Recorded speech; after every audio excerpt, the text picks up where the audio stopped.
Time management. When you hear about a time management course, you think I'll go along and find out what I can learn to manage my time better. But really, it's a bit of a misnomer because you can't actually manage time. To manage something, you need to be able to control it, to slow it down, pause it, or make it sit and wait in the corner. But you can't do that with time. All you can do is manage your communication, to manage yourself, manage your behavior, and use a few systems and processes within a given time frame to make you more efficient and more effective.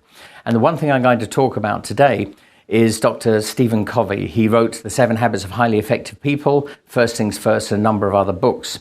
But one of the grids that he had is called his time management matrix. In both those publications I mentioned is a column coming down one side of the page which says urgent, and one on the other side of the page which says not urgent, and two rows going across, and the top one says important and the second one says not important.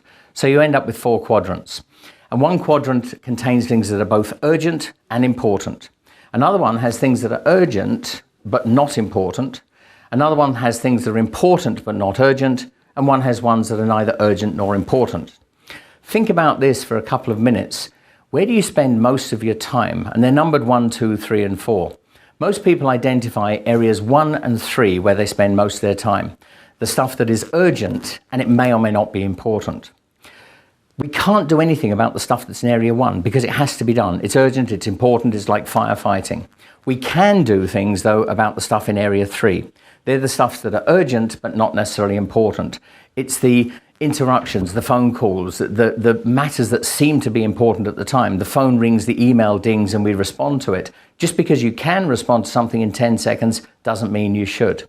So on the next slide, you'll probably see a to-do list, and it's broken into 4 quadrants. And what we simply suggest is this. When something comes across your desk, instead of writing it on a continuous to-do list, put it into one of the 4 quadrants, 1, 2, 3, or 4.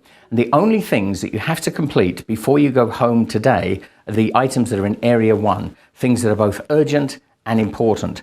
Everything else can be done at some other time. I suggest you cluster the stuff that's in area 3 and do that at a low productive time, maybe immediately after lunch. And the stuff on the right-hand side, give it more time because it's more important. It needs the time to develop. They're the stuff, the things that you have to do well, the stuff that's most important for you, your life, and your work.